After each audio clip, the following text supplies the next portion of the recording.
Here is question number 2. Dear Mr. Stu, I follow you on Instagram, Facebook, and YouTube. Wow, thank you so much for checking out all the different platforms. And I see your posts about your handsome service dog, Stark. Yes, he is the best. Stark is just absolutely the best. Let's see what this is, and then I'll tell you a little bit more about Stark too. I have a question about service dogs. Recently, I've noticed that my child seems much... There he was just now. Did you hear his bark? Recently, I've noticed that my child seems much calmer and happier when our neighbor's friendly dog is around. It's as if a weight lifts off their shoulders during those moments. This has made me wonder if an ESA, that's an emotional support animal, or a service dog might be beneficial for them. Could you provide some insight into how these animals could help and what steps we would need to take to explore this option? Yes! I love talking about service dogs. I do have a service dog. You know what? I'm just going to let him come in here. Stark! Come here, bud. Stark, come. Come here. Come here, place. Stark, place. Hey, place. Yes, good boy. This is Stark. Yes, right into the microphone, buddy. This is Stark. This is my service dog. He is the best. He is a German Shepherd. He's a 130-pound German Shepherd, and when I do therapy, he is with me for every single session that I do, and he is with me almost all of the time. He is my service dog. Good boy. Ow. I love Stark. So, that's Stark. Sorry for the brief pause, but can't you just say, he is just amazing. Stark is incredible. Let's talk a little bit about service dogs, emotional support animals, training, all that kind of thing. Stark is a registered service dog with the United States Service Dog Registry, and he's awesome. I have a disorder that's called panic disorder that causes me to slip into panic attacks. And yes, Cassie, Stark says hey to you too. Where if I am about to have a panic attack, Stark can alert me that a panic attack is coming on. If I'm slipping into a panic attack, Stark is trained to do some things to help alleviate that panic attack. And if I have a severe panic attack and I'm about to pass out, Stark is trained to do some different things where he can make sure that I'm safe. If I were to fall, I can fall actually onto him, and then he will lower me to the ground so that I don't hit my head, and then he can go get help. Stark is trained for all those things. He also does my sessions with me. We are trained in what's called animal assisted play therapy. So he actually helps me with my sessions, and he plays with kids, and it is just amazing.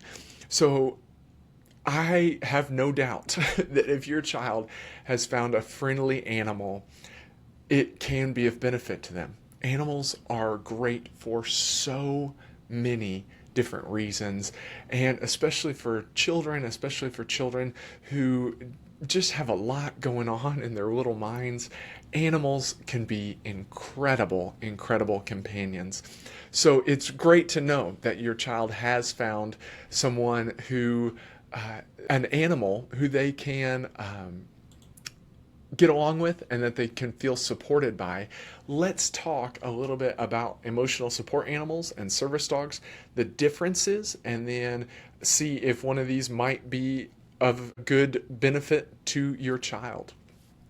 First thing to understand is that emotional support animals and service dogs are not the same. They are different in a lot of different ways. And I let you know that Stark is a registered service dog with the United States Service Dog Registry. You don't have to register a service animal, but in the agency that I work for, it was just easier for me to go through some of the paperwork process if he got registered. So Stark is registered. If you have a service dog, you don't necessarily have to register that dog. The registry just helps provide a little bit of support if there's ever anything that comes up about your service animal, and there's a few benefits to some membership to those organizations, but it's not required. If you have a service dog, the way to distinguish between an emotional support animal and a service dog is that an emotional support animal is an animal that helps you feel more calm or more able to face things. They are there to support you emotionally. I would argue that every animal, every loved animal in a family is an emotional support animal. Every animal is. That if you, who doesn't feel better when their pet is around? If you love your pet, you want them around you. And that's really an emotional support animal. It might have some special training just to stay more calm and things like that. But for the most part, it's just, hey, I feel better. I feel more confident. I feel more able to do things. I want to go do more things when my animal is around. That is an emotional support animal. And there's no specific requirements of an emotional support animal. It just really is that you feel more comfortable when your animal is around for any number of reasons. They support you emotionally. The flip side is a service dog. A service dog is actually trained to provide a service to their handler.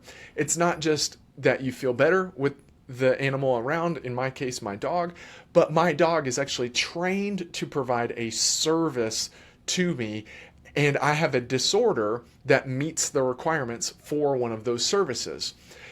People who cannot see have service dogs that help them see, that can walk them around and can help them help them navigate their surroundings. There are dogs who are trained for diabetes, where they can smell if insulin levels are off, and they can actually go and get an insulin kit. They're trained to provide a service. And there are a few more requirements of service dogs. It's not that there's a specific training required, and it's not that you have to prove anything, but in order to have a service dog, you have to have a condition that a service dog would apply to, and the dog has to be trained to provide a service. There are also some distinctions between protected groups. So emotional support animals are actually not protected. What that means is emotional support animals don't just get to go everywhere. Now, in our world today, luckily, there's a lot of places that are opening up to allow different emotional support animals to come around. But an emotional support animal is not protected, and places don't have to let you bring your animal in just because they are an emotional support animal. It's not a protected class. On the other hand, service dogs are protected. Stark is allowed to go anywhere that I am. But with that comes some responsibility. There are some times where people want a service dog, or they want an emotional support animal, and they want to take their dog out to all these different things, but they don't put training into their dog. You are responsible for everything that your animal does, even if they are an emotional support animal or a service dog. That means that you need to make sure you are aware of the limits of what your dog or animal can and cannot handle, and that you don't take them out into situations that could get them or you or both in some trouble. For instance, Stark is a service dog, but that doesn't mean he's perfect and never has any moments where he kind of loses control of himself. Stark barks. He still barks, and it's something that we have consistently worked on for him to not be as reactive in his barking, but he does not do well if there are other dogs around, and he can get himself back under control, but his initial reaction is to bark pretty loud. So I don't take him out to different places where we might see situations, or we might be placed in situations that could cause him to fail, or that could cause a huge scene. It's not because I don't think that I would be better off with him there. It's just that I know I'm still responsible for everything that he does, even while we're out in public, even though he is a service dog. And it's also important to consider if your child might have a disability for that a service dog could be qualified for. So if your child meets those requirements, then they can get a service dog. And in order to train the dog, there's lots of different places that do service dog training. And you can also look up different things on how to train service dogs, and you can kind of train them in your own way to provide the different services that your child might need. And then That's how a service dog works. Again, you don't have to register them. You don't have to do anything special.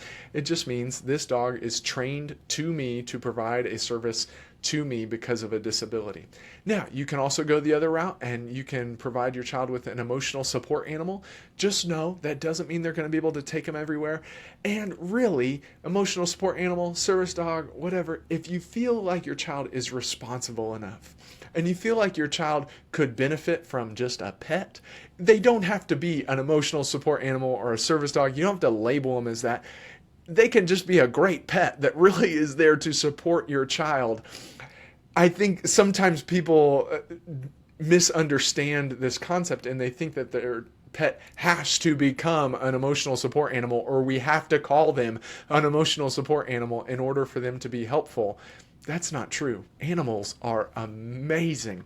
So think about what could be best for you and for your situation. Does your child meet those criteria of what it takes to get a service dog? Do you want to put all the training into training the dog or training the animal?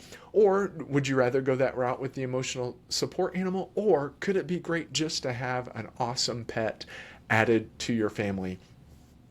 So, emotional support animals are different from service dogs. There are different protections for each, and there's different requirements for each one. But in the end, you get to choose what is best for you, and there's not a whole lot of restrictions on service dogs and on emotional support animals, and the restrictions are coming down more and more every single day. But maybe you just need a great pet. Thank you so much for that question. I'm so glad I got to show off Stark as well. Isn't he so handsome? He is just the best. I love him so much. He is truly the best thing that's happened to me. He is awesome. I absolutely love Stark.